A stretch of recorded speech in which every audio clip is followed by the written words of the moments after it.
Hey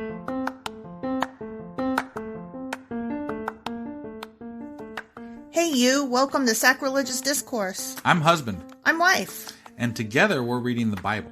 Starting with Genesis and eventually ending with Revelations, we're working through every book and offering our atheist 2 cents. Or shekels. Yeah, those. We're asking questions and pointing out all the nonsense. We aren't academics or scholars. Nope. In fact, when it comes to religion, we really don't know anything at all.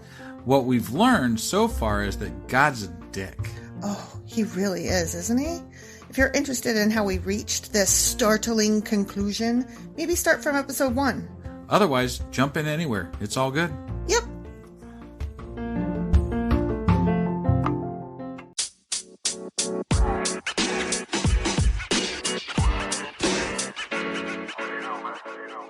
Husband. Wife. Hi. Hi. How you doing? I'm doing all right. How you doing? I'm good. I'm good. Yeah. Nice weather.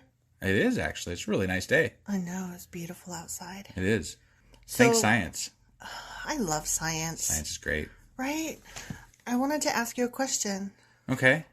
Do you remember what happened last time? Let's see.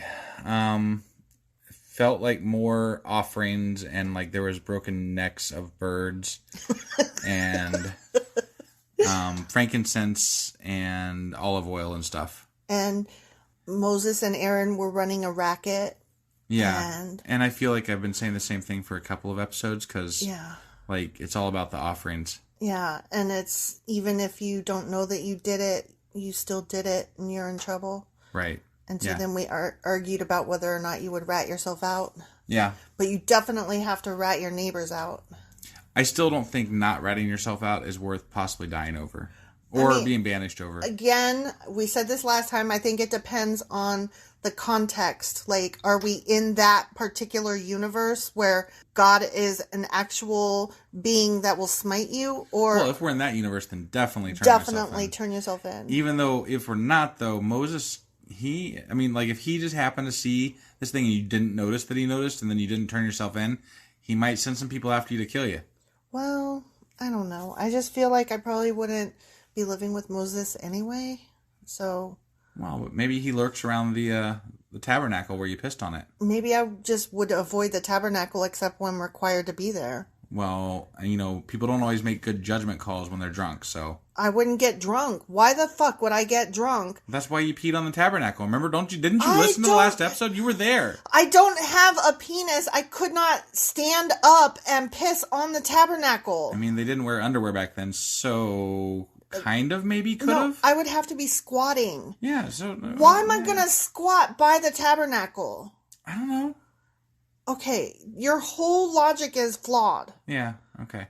So, no, I think I'd be fine. I think if you're really concerned about getting drunk and pissing on the tabernacle, you probably should turn yourself in. I think we should have a party where we all get drunk and piss on tabernacles. Oh my God, that is really rude. That is so... That is not okay. No? I do not condone that behavior. All right. That is really rude. Okay. I can't. Plus, it's way too much effort to build all that shit. Like, just for a pissing party. Oh my God. I thought you meant like tabernacles that are like in existence, like churches, like around and about. No, I meant like they gave us the fucking instructions. Go through, build some miniature tabernacles. So you're saying we should build a tabernacle and get drunk, and then piss on it. Yeah. And who has to clean up that mess? Nobody. We burn it. We're gonna do it outside, and then we'll burn it. Are you gonna pick up the pissed on cloth to throw into the fire? No, we'll do it on gravel, and then we'll just pour some gasoline over all the tabernacles and burn the shit out of them. Okay, this intro has gone far astray. It really has. And I can't even talk to you right now. All right, so what are we doing today? We are covering Leviticus chapters 7 and 8. 7 and 8, huh? Yeah. All right, just real quick, I promise. I'm going to make this quick. Oh, my Lord. But, we got to cover that we got the website, sacrilegiousdiscourse.com. Go there. All the social media is down at the bottom of our website, so go check those out. And, all that wonderful shit. So let's get on with the show. Okay, bye.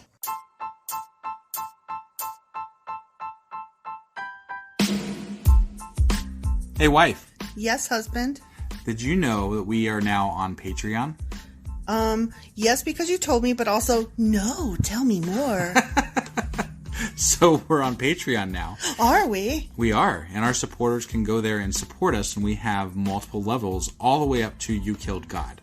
That sounds really drastic and escalated quickly-ish. Well, no, there's multiple levels before there. So it escalates on a sliding scale of, cheap to not cheap. Oh. But, we can definitely use any amount. So, like, any support is always appreciated. So what exactly is Patreon? It's a place where you can show your support for our podcast. And just our podcast? Any podcast or any performer. But, we're the ones that, you're listening to right now. So maybe you should, support us. That'd be awesome. That would be awesome. But we love you anyway. So all you got to do is go to Patreon, look up Sacrilegious Discourse. It's actually patreon.com/Sacrilegious Discourse is our actual main page there. So head on over and send us some love. Yeah. Okay, so Leviticus chapter 7. We are off to the races. Awesome. These are the instructions for the guilt offering. Guilt offering, huh? Yeah, it is most holy. Most holy. Most holy. The animal sacrificed as a guilt offering must be slaughtered at the place where the burnt offerings are slaughtered. And his blood must be splattered against all sides of the altar. Oh, damn. Not so, just... this is like a real mess. This is a real mess, not just a half-assed thing. Right. No splatterings here. Yeah. The priest will then offer all its fat on the altar, including the fat of the broad tail, the fat around the internal organs, the 2 kidneys, and the fat around them near the loins, and the long lobe of the liver. Yeah. That is like my favorite line. Yeah. These are to be removed with the kidneys, and the priest will burn them on the altar as a special gift presented to the Lord. This is the guilt offering. It just sounds too close to the rest of the offerings for me to give a shit. All the offerings are the same. Right? It's really fucking boring. I really can't discriminate between them. Like, surely nobody would notice if I did... Kill an animal, drain some blood, splatter some blood, right? Burn shit, and maybe mix some frankincense and oil with shit. Maybe. I don't know. Sometimes. And then maybe you can only need a bird or grain sometimes. Yeah, sometimes you can splatter, sometimes you can sprinkle. Who knows? Any male from a priest family may eat the meat. It must be eaten in a sacred place, for it is most holy. Do you want to eat that, though? I mean... I'm not sure I do. Why wouldn't you eat it? Because it's a sacrifice, and I'd just be worried that I did the wrong one, and then they'd get mad at me because I ate the wrong meat. Okay, but we've talked about this. Don't you think that Aaron and his sons, and maybe even Moses are like, yeah, this is funny. Look at all these people doing the shit that we're telling them to do. I know, but that's what I'm saying. Like, would you eat one of the sacrifice meats? Yeah. Oh my God. The same instructions apply to both the guilt offering and the sin offering. Oops. Both belong to the priest who uses them to purify someone, making that person right with the Lord. In the case of the burnt offering, the priest may keep the hide of the sacrificed animal. Yeah, I bet he might, huh? Just keep the hide. I bet he might. Any grain offering that has been baked in an oven, prepared in a pan, or cooked on a Waffle House griddle belongs to the priest who presents it. All other grain offerings, whether made of dry flour or flour moistened with olive oil, are to be shared equally among all the priests, the descendants of Aaron. So, as we've been saying, they got a racket going. Yeah, definitely. Yeah. They get all these people to bring them food and all kinds of other shit all the time. Yeah. And then they make them feel like guilty and stupid all the time. And they're like, well, I forgive you, I suppose. Right. These are the instructions regarding the different kinds of peace offerings that may be presented to the Lord.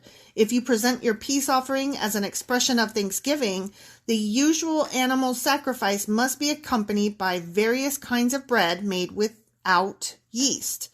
Thin cakes mixed with olive oil, wafers spread with oil, and cakes made of choice flour mixed with olive oil. Oil. I mean, it just sounds like they're cooking all day. I know. They are cooking all day. When they're not washing. Oh, look, somebody else was sin. Awesome. No, but it was the women cooking. What were the men doing all day? I mean, making fun of all the fuckers that are bringing them meat. They were busy peeing on tabernacles. Right, yeah.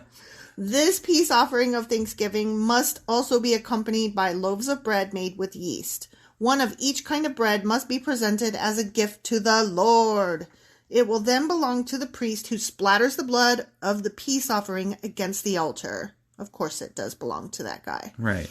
The meat of the peace offering of thanksgiving must be eaten on the same day it is offered. None of it may be saved for the next morning, much like the manna. Yeah, can you imagine that? Yeah. Kind of. I remember the manna, but I don't remember. They had to eat it all in one night. They couldn't save it till the next day. Because God was going to provide it the next day or whatever. Yeah, and if they tried to store some away, it just disappeared overnight. Right. And in this particular case, I think it's because they were like, if you try to eat that tomorrow, it will make you very sick because it's not refrigerated. So don't eat that meat tomorrow. Right. I can just imagine, though, like what I was thinking and what I was going to say is that, like, Aaron and his sons and maybe Moses or whoever. They must have been fat fucks. They probably had somebody, like, sitting out front, like, hey, we've already eaten today. Could you tell them to go cleanse their sins tomorrow? Right. like when they were whining because there's too many donations. Right. We have too many donations. We just can't. Yeah. If you bring an offering to fulfill a vow or as a voluntary offering, the meat must be eaten on the same day the sacrifice is offered, but whatever is left over may be eaten on the second day. Oh, okay.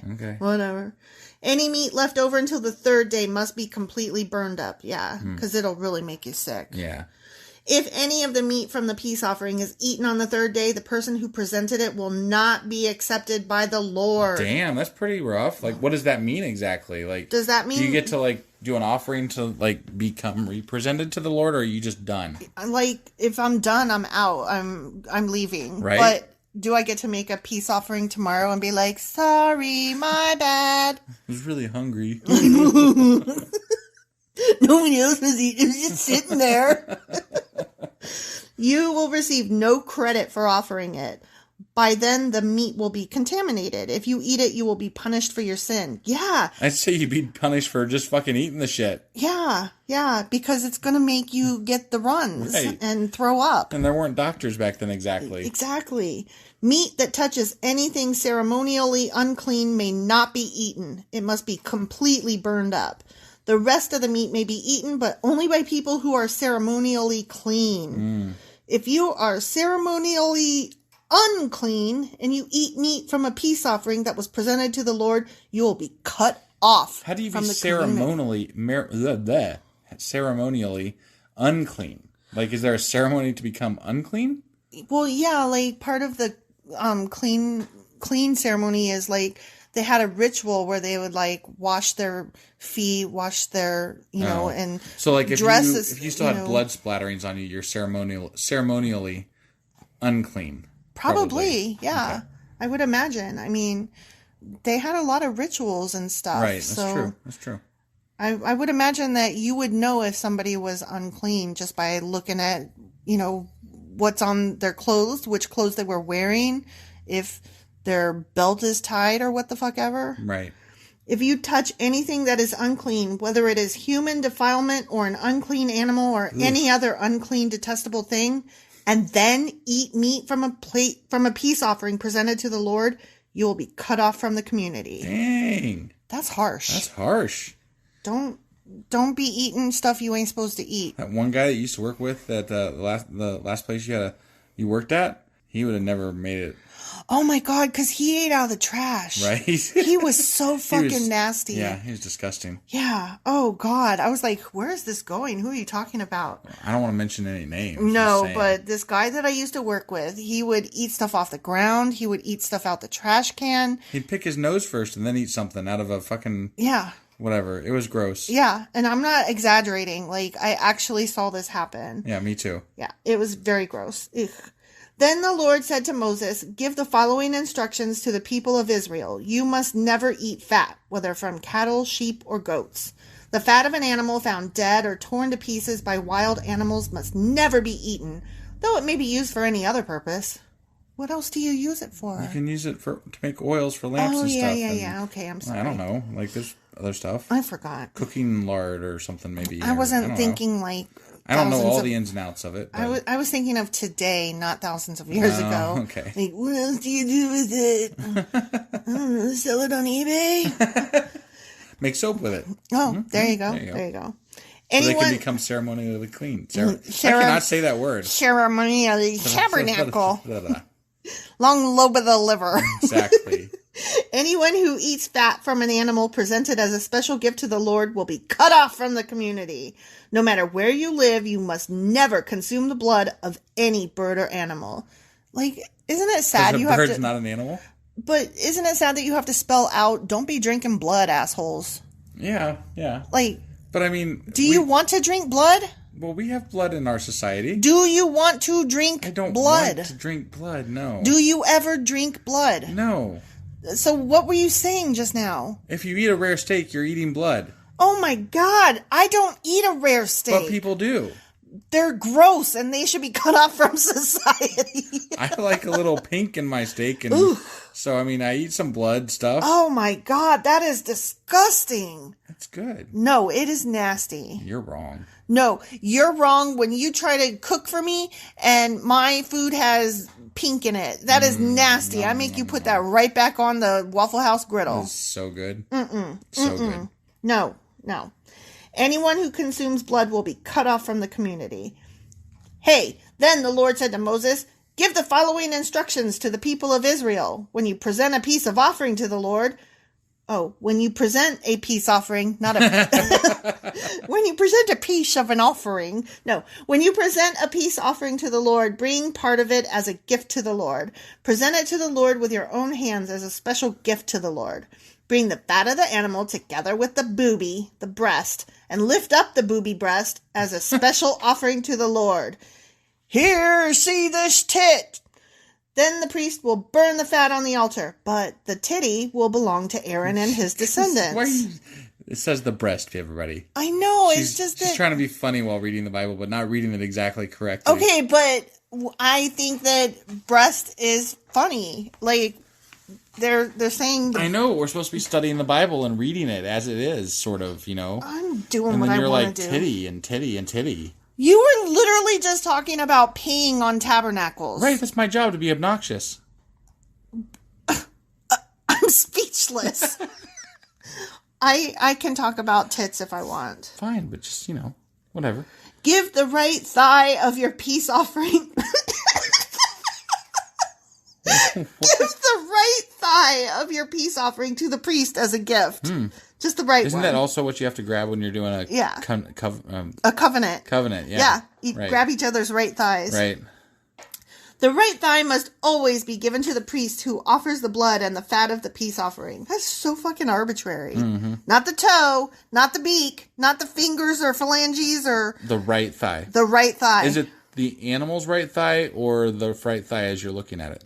I would think it's the animal's right thigh. Okay. I mean, that's the way I would go. Is that not the way you would go? You know, no, that's probably the way I would go.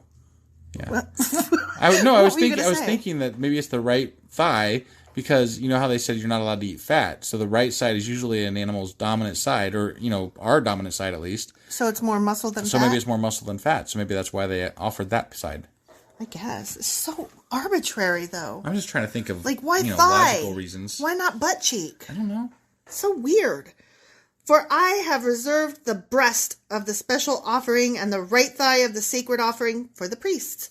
It is the permanent right of Aaron and his descendants to share in the peace offerings brought by the people of Israel. I think that we should say that we are the descendants of Aaron so that we can get some tits up in here. Right, yeah. Screw being like, you know, Jesus come back and we'll just be the descendants of Aaron. Yeah, I want... Get up off your food and give me your grains and your oils and your tits and your thighs. Oh, and I need some of your gold so that I can make sure you don't make any, like, you know, golden calves. Right. So exactly. Just, get up off that stuff. Yeah, give me it all. This is their rightful share. The special gifts presented to the Lord have been reserved for Aaron and his descendants from the time they were set apart to serve the Lord as priests. On the day they were anointed, the Lord commanded the Israelites to give these portions to the priests as their permanent share from generation to generation. We know all this like 100 times over. No, that was an end quote. Yeah. these are the instructions for the burnt offering, the grain offering, the sin offering, and the guilt offering, as well as the ordination offering and the peace offering. I didn't hear any fucking-nation. I didn't either. What the hell is an ordination offering? I don't know. I must have missed that bit. Well, I did too. If anybody that's listening heard the ordination offering, just let us know, because we apparently blacked out while we were reading that. I'm going to have to Google that shit. Right? The Lord gave these instructions to Moses on Mount Sinai. Sinai? I was trying to say Sinai. I don't fucking know. Sinai, when he commanded the Israelites to present their offerings to the Lord in the wilderness of Sinai. The end. Yeah. Do you get the impression that maybe Moses was like talking to his buddies about what God said, and then he's like, yeah, and then there was a burnt offering, and you have to do this, and this. Only probably God said it was the same thing for all of them, but he just kept getting it wrong because he had so much to remember. Yeah. So they just kept writing it down, and they're like, damn, that's a lot of rules. Right. And then God's probably like, oh. Just for the audience, why don't you tell them what you just did? I slapped my forehead with my palm because, God's probably just shaking his head going, what the fuck? That's not the point of this. That's not what I said. Oh my gosh. Either that or he's up there shaking his head back and forth going, I said what I said. Who could know? It could really go either way. It could. All right. We ready to move on to the next section? We are. Let's Leviticus chapter 8. Yeah, let's do that. Okay. Okay. Now we're going to do Leviticus chapter 8. The consecration of Aaron and his sons. Hey, this isn't offerings. Right? I know. I kind of got excited. I kind of thought that might be the case because it seemed like they were kind of wrapping up the offerings. Wrap it up, bitches. So I was hoping, but I didn't want to say anything because I was like, but what if I'm wrong? Yeah. I've been wrong before. Right. You got me a couple times now already, Now, Bible. the real question is, though, how long does the consecration thing go on? And what does it consist of? Right. Let's find out. Yeah, let's do that. Okay. Then the Lord said to Moses, bring Aaron and his sons along with their sacred garments, the anointing oil, the bull for the sin offering, the 2 rams, and the basket of bread made without yeast, and call the entire community of Israel together at the entrance of the tabernacle. So Moses followed the Lord's instructions, and the whole community, minus the ones that got kicked out, assembled at the tabernacle entrance. Moses announced to them, this is what the Lord has commanded us to do! Exclamation point. Along with all the other things that he commanded us to do. Right? Dot. I'm just always excited when there's an exclamation point. I'm like, whoa, they meant that for realsies. They were very excited. Then he presented Aaron and his sons and washed them with water. As opposed to, alcohol? Say, Worcestershire sauce. Yeah. He put the official tunic on Aaron and tied the sash around his waist. He dressed him in the robe, placed the ephod on him, and attached the ephod securely with its decorative sash. We looked up what an ephod was last time, and wasn't it like the chest piece or something like that? I think that's correct. Okay, that sounds right. Then Moses placed the chest piece on Aaron. Yeah, there you go. There it is. And put the Urim and the Thummim inside it. As one does. Yeah, all the time. What's a Urim and a Thummim? I don't know. And a pumpkin in the summer and a pumpkin in the winter. I have no idea what you're referencing there. Oh my God. Okay, side note. Ready? We're going to go on a journey. Okay, so, you know those movies like Ernest Goes to Camp and Ernest Scared Stupid and all of those? Ernest, yeah. Ernest, yeah. Okay, so he started out as a commercial for like some kind of heater or something. And he was always talking to, hey, Vern. And he would say, you should get this because it never stops working. It's always a pumping in the summer and a pumping in the winter. And then, the commercial people would talk about blah, blah, blah, blah, blah. And you would still hear him going in the background, a pumping in the summer and a pumping in the winter. Yeah. And then his commercials appealed to people so much that... he got his own movie line. Yeah. Got it. Yeah. And my mom loved those movies so much that we had to watch Ernest... Scared Stupid and Ernest Goes to Camp, those two in particular, so many times, and I hate them so much. I'm very sorry. So Urim and Thummim made me think of that for some reason. Got it. Because of child trauma from Ernest Goes to whatever. Yeah. Yeah, I got you. Okay. But I still don't know what Urim and Thummim is. Right. He placed the turban on Aaron's head and attached the gold medallion, that badge of holiness, to the front of the turban, just as the Lord had commanded him. I'm always shocked anew when I recall that these people in the Bible from the Middle East wear turbans, and yet Christians in America, white Christians in America, are like, ooh, people wearing turbans, grody. Right. Like that, I'm like, did you not read your own book? But we've been here before, haven't we? Exactly. I mean, it's, I mean, we're sharing stuff on our Twitter feed right now. Not right now, but like, we have where it shows that atheists actually understand and have read more of the Bible than people who are religious. And I don't disagree with that, because most of what I hear Bible thumpers, quote unquote, say is stupid shit that they don't really understand what they're saying. They're just reiterating what their pastor has taught them about it, and it's not really the Bible. It's the Bible fluffed up and prettied up, you know? Minus all the rape and incest and slavery. Or, basically anything. Right. I mean, you could take anything in the Bible and be like, that's stupid, that's dumb. Yeah. Whatever. You mean as we do every 5 sentences? Yeah, exactly. Then Moses took the anointing oil and anointed the tabernacle and everything in it, making them holy. He sprinkled the oil on the altar 7 times. That's very important. Not 7 6, times. not 8. Right, just 7. And 9 is right out. Do you know why 6 is scared of 7? Because 7, 8, 9. That's right. Yeah. Okay, anointing it and all its utensils, as well as the wash basin and its stand, making them holy. He making all this shit holy. Then he poured some of the anointing oil on Aaron's head, anointing him and making him holy for his work. Next, Moses presented Aaron's sons. He clothed them in their tunics, tied their sashes around them, and put their special head coverings on them, just as the Lord had commanded him. You mean just as he claimed the Lord had commanded him. Right, yeah. Then Moses presented the bull for the sin offering. Aaron and his sons laid their hands on the bull's head, and Moses slaughtered it. That slaughter. He slaughtered it. Yeah. Gross.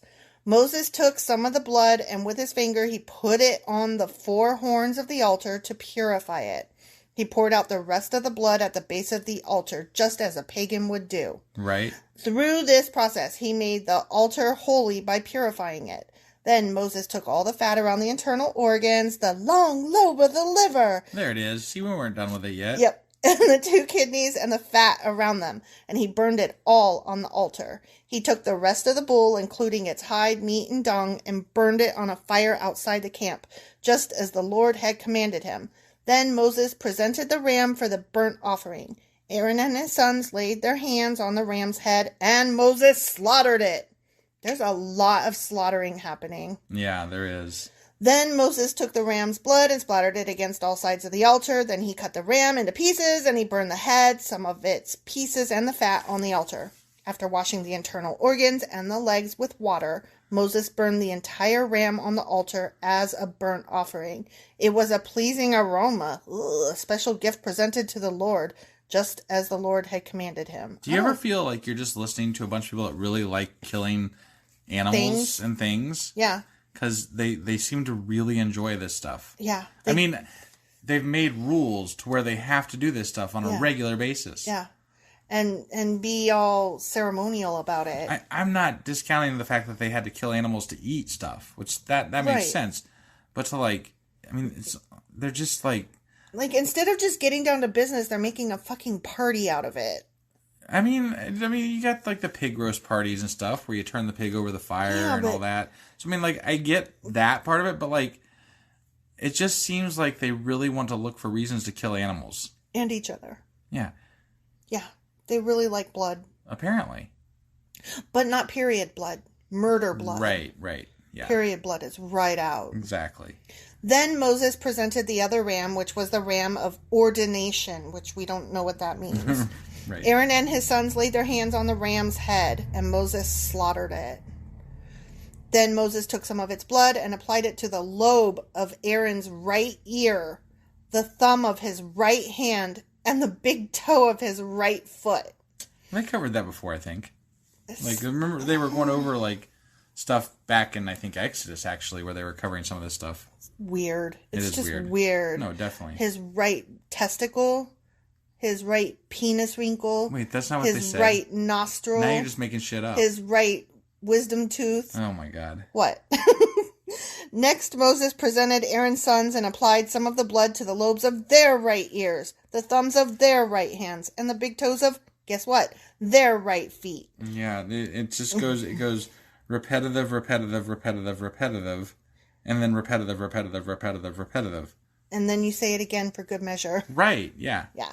He then splattered the rest of the the rest of the blood against all sides of the altar. Mm-hmm. Next, Moses took the fat, including the fat of the broad tail, the fat around the internal organs, the long lobe of the liver, and the 2 kidneys and the fat around them, along with the right thigh. The right thigh, there's the right thigh. There's the right thigh. On top of these, he placed a thin cake of bread made without yeast, a cake of bread mixed with olive oil, and a wafer spread with olive oil. All these were taken from the basket of bread made without yeast that was placed in the Lord's presence. They are very emphatic that there is no fucking yeast ever. Except for very occasionally. Sometimes there is yeast, but only very occasionally. I don't recall those occasions. I think there was a time that they were allowed to have yeast, but it was only very occasionally. That would have been way back when they were still in Egypt. Yeah, I don't know. But I do recall whatever. That was in Egypt. Okay. Since they went into the, what's it called? That desert. Since they went into the desert, they do not do yeast. They do not have that yeast. Right. They are yeastless. Yes. I have a question. When you burn an animal, like you throw the animal into the fire, how long does it take for the hooves to like melt down? Do the hooves melt down? What happens to the hooves? I have no idea. I'm so curious about that, but like in a morbid, disgusting way. Right. Not like in a academic way. You know, something has been bothering me. It was a couple episodes ago. You said something about how disgusting it would smell and stuff. But I'm like, all they're doing is cooking meat. So, essentially. Okay. You're right. So it actually probably would smell pretty damn good. But it's like a big old barbecue, you know? Not if the hooves are there. Well... And the skins. I wasn't there to judge what exactly happened, but in general... Well, they said that the hides go to them, so like it sounds true. Like they prep them. They're just having a luau. Right, yeah. Okay. That's my guess. I'm just saying. I don't know. I'm just like, ew, all that meat. Yeah. It just sounds gross to me. Right. I'm not like a vegetarian and anti-meat, but I am okay with like not having hardly any meat. Right, but I mean, you got to think their food sources were limited back then somewhat, so... Yeah, they didn't have gardens full of strawberries. God didn't just keep pouring down the manna, so... I know. He really should have, though. Yeah, it would have been a lot better. He put all these in the hands of Aaron and his sons, and he lifted these gifts as a special offering to the Lord. Moses then took all the offerings back from them and burned them on the altar. Ooh, sorry. Ooh, I got overtaken by a yawn. It was just so boring mid-sentence. Anyway, he took the offerings back from them and burned them on the altar on top of the burnt offering. This was the ordination offering. It was a pleasing aroma, a special gift presented to the Lord. Then Moses took the breast, the titty, and lifted it up as a special offering to the Lord. This was Moses' portion of the ram of ordination, just as the Lord had commanded him. Next, Moses took some of the anointing oil and some of the blood that was on the altar, and he sprinkled them on Aaron and his garments, and on his sons and their garments. In this way, he made Aaron and his sons and their garments holy. Yeah. I mean, I can see how blood makes things holy. Yeah, but not period blood. Well, definitely not Only that. murder blood. Women suck in the Bible. Women are disgusting, and they're not ever supposed to enjoy sex. Right? The end. Yeah.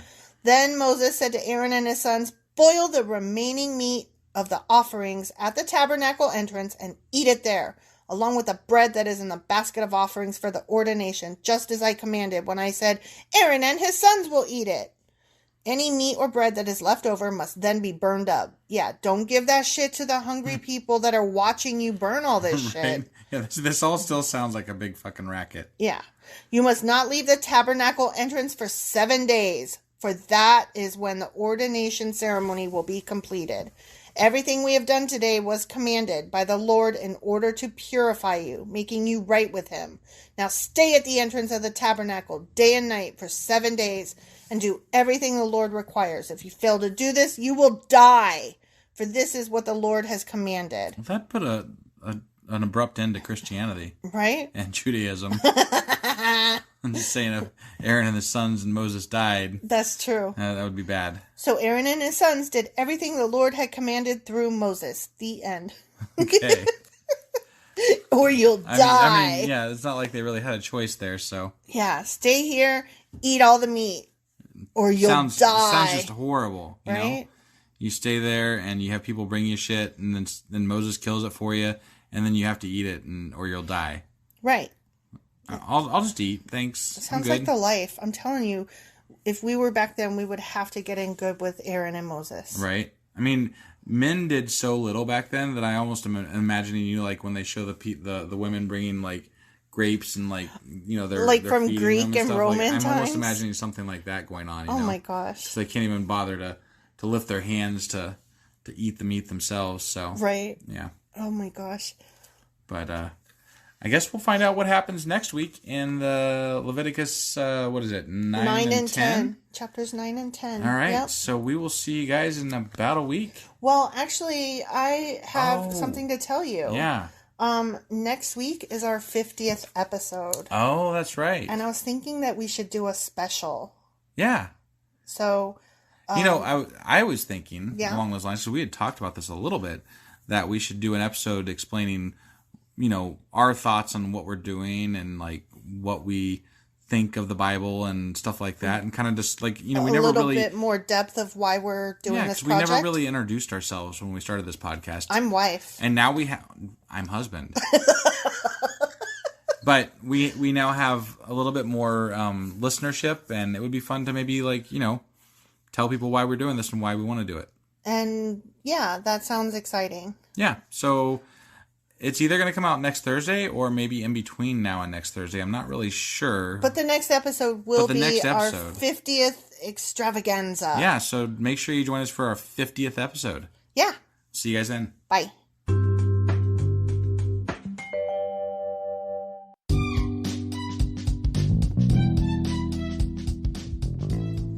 Husband. Wife. Can I say the things now? Yes. Okay. So you had a list of items that you wanted people to check out? Yeah, definitely. Make sure you check us out on Twitter. We are there under the handle Sacrilegious_D. For D's nuts. Yeah, that's exactly where I'd have gone with that. Yep. We also would love to get emails from you because we love hate mail, fan mail, the whole 9 yards there. That email address is sacrilegiousdiscourse@gmail.com.